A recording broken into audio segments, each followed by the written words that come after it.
आज की इस कक्षा में आप सभी का बहुत बहुत स्वागत है मित्रों। हम लोग गणित विषय को लेकर मेंसुरेशन की चर्चा कर रहे थे। क्षेत्रमिति में हमने सबसे पहले 2D सेक्शन के अंतर्गत त्रिभुज की बात की थी और त्रिभुज में आज हम त्रिभुज के कुछ महत्वपूर्ण प्रश्नों को देखने वाले हैं। आपके सामने स्क्रीन पर प्रश्न है कि एक त्रिभुज ABC के आधार और ऊंचाई में 5:4 का अनुपात है तथा त्रिभुज का क्षेत्रफल 250 वर्ग सेंटीमीटर है, तो त्रिभुज की ऊंचाई तथा आधार बताइए।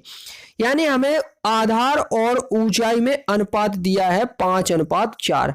तो चलिए दोस्तों, इस प्रश्न को हम करते हैं। तो आप लोग भी कमेंट करके हमें इसका आंसर बताते जाएं, हम भी इसको स्क्रीन पर आपको सॉल्व करके दिखाते हैं। दोस्तों, देर न करते हुए हम इस प्रश्न को शुरुआत करते हैं। देखना है कि त्रिभुज ABC त्रिभुज है, तो हम त्रिभुज बना लेते हैं कि ABC हमारे पास एक त्रिभुज है। इस त्रिभुज का आधार का अनुपात दिया है, यानी आधार हमें दिया है अनुपात में कितना 5, तो हम इसको 5x मान लेते हैं। और ऊंचाई का अनुपात हमें दिया है 4, क्योंकि लिखा हुआ है आधार और ऊंचाई में 5:4 का अनुपात है, तो आधार 5x मानेंगे और ऊंचाई कितनी 4x मानेंगे। तो ऊंचाई हम कितनी मानेंगे 4x मानेंगे। अब त्रिभुज का क्षेत्रफल भी दे रखा है कि त्रिभुज का क्षेत्रफल जो है, एरिया जो है त्रिभुज का, वो कितना दिया हुआ है 250 वर्ग सेंटीमीटर दिया हुआ है। तो यहाँ पर हमें जैसा कि ज्ञात है कि हमें क्या करना होता है, त्रिभुज का क्षेत्रफल हमें पता होता है कि अगर हमें आधार और ऊंचाई दे रखी है तो हम त्रिभुज का क्षेत्रफल लगाते हैं 1/2 आधार गुणे ऊंचाई। यानी हम लिखते हैं कि एरिया ऑफ त्रिभुज, यानी एरिया ऑफ त्रिभुज ABC अगर हमें ज्ञात करना है तो हम लिखेंगे 1/2 गुणे आधार। आधार कितना है 5x और ऊंचाई कितनी है 4x, इतना कर लेंगे। अब त्रिभुज का क्षेत्रफल हमें 250 दिया है, तो त्रिभुज के क्षेत्रफल के नीचे लिख देना है और इसको हमें सॉल्व कराना है। तो ये आएगा आपका 20x² यहाँ पर। तो इतना आप आशा है को आपको समझ में आया होगा। इसके बाद हम क्या करेंगे मित्रों, इसको हम आगे सॉल्व करेंगे। तो देखिएगा हम कैसे इसको आगे सॉल्व करते हैं।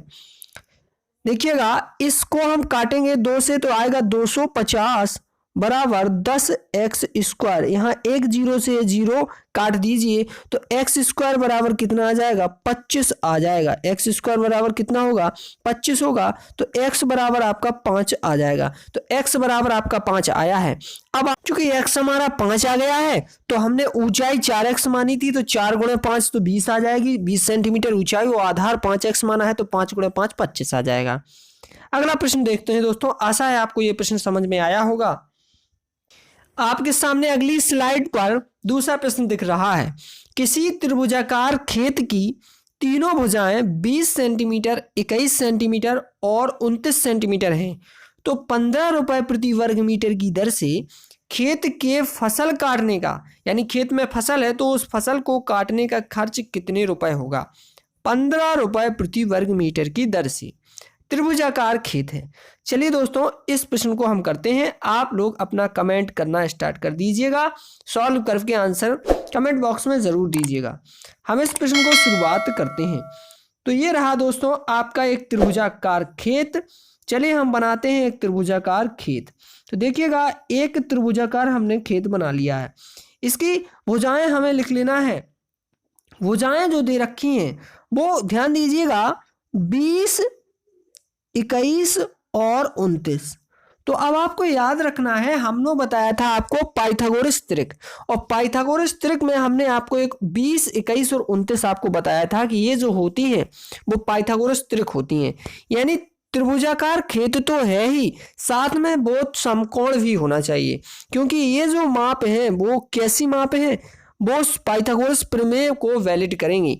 यानी आप 29 का स्क्वायर बराबर 20 का स्क्वायर प्लस 21 का स्क्वायर करेंगे तो वो पाइथागोरस प्रमेय के अनुसार दोनों इक्वल आएगा। कर्ण का स्क्वायर बराबर लंब का स्क्वायर प्लस आधार का स्क्वायर। तो इसका मतलब ये होगा कि जो हमारा त्रिभुजाकार खेत है, वो त्रिभुजाकार जो खेत है हमारा, वो त्रिभुजाकार होने के साथ साथ समकोण भी है। यानी ये इस तरह से हमारा खेत होगा। यानी नीचे वाली अगर भुजा हम 21 मानते हैं, क्योंकि सबसे बड़ी भुजा तो ये कर्ण होगी 29। अब इसमें से कोई सी भी 21 मान लें, कोई सी भी 20 मान सकते हैं आप। तो यहाँ से हमारा सवाल अब हमें लगाना स्टार्ट करना है मित्रों। तो आप लोग निश्चित रूप से इस सवाल को लगाना स्टार्ट कर चुके होंगे और कुछ लोगों के आंसर भी हमें मिलने वाले हैं। तो देर न करते हुए हम इस सवाल को शुरुआत करते हैं। अब जैसा कि आप जानते हैं कि किसी भी समकोण त्रिभुज का अगर हमें क्षेत्रफल निकालना हो तो हम फॉर्मूला लगाते हैं 1/2 आधार गुणे ऊंचाई। क्या फॉर्मूला लगाते हैं? 1/2 आधार गुणे ऊंचाई। निश्चित रूप से यही हम फॉर्मूला लगाते हैं। तो 1/2 आधार, आधार कितना है 21 गुणे ऊंचाई कितनी है 20, तो लगा दिया। तो इस 2 से ये कटा तो 10 आएगा, तो इसका मल्टीप्लाई होगा तो 210, यानी एरिया जो निकल के आया वो 210 वर्ग मीटर निकल के आया। कितना निकल के आया? 210 वर्ग मीटर। तो ये आपका एरिया निकला। अब 1 वर्ग मीटर में 15 रुपए लग रहे थे, तो कुल खर्च कितना आएगा? 200 वर्ग मीटर में कितने रुपए लगेंगे? तो 1 में लग रहे थे 15, तो 210 में कितने लगेंगे? तो 210 में अगर हमें ज्ञात करना है तो 210 में हमें 15 से गुणा करा देना होगा।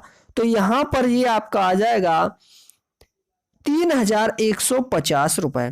तो कुल आपका आंसर होगा 3150 रुपए, क्योंकि 1 वर्ग मीटर में जब आपके रुपए लग रहे हैं 15, तो 210 वर्ग मीटर कुल क्षेत्रफल है इस त्रिभुज का। इस त्रिभुज का कुल क्षेत्रफल जो है, इस त्रिभुज का जो क्षेत्रफल, ये जो एरिया है, इस त्रिभुज का कुल जो एरिया आया है वो कितना आया है मित्रों? 210 आया है, 210 वर्ग मीटर। और 1 वर्ग मीटर में 15 रुपए लगेंगे, तो 210 मीटर में, वर्ग मीटर में कितने लगेंगे? 210 गुणे 15, तो 3150 इस आपका इस सवाल का आंसर होगा मित्रों। अभी तक आपने चैनल को सब्सक्राइब ना किया हो तो चैनल को सब्सक्राइब करें। हमारे चैनल पर इसी प्रकार के आपको वीडियो मिलते रहेंगे। और अगर आप पहली बार चैनल को विजिट कर रहे हैं तो चैनल को सब्सक्राइब जरूर करें। थैंक यू दोस्तों, शुभ रात्रि।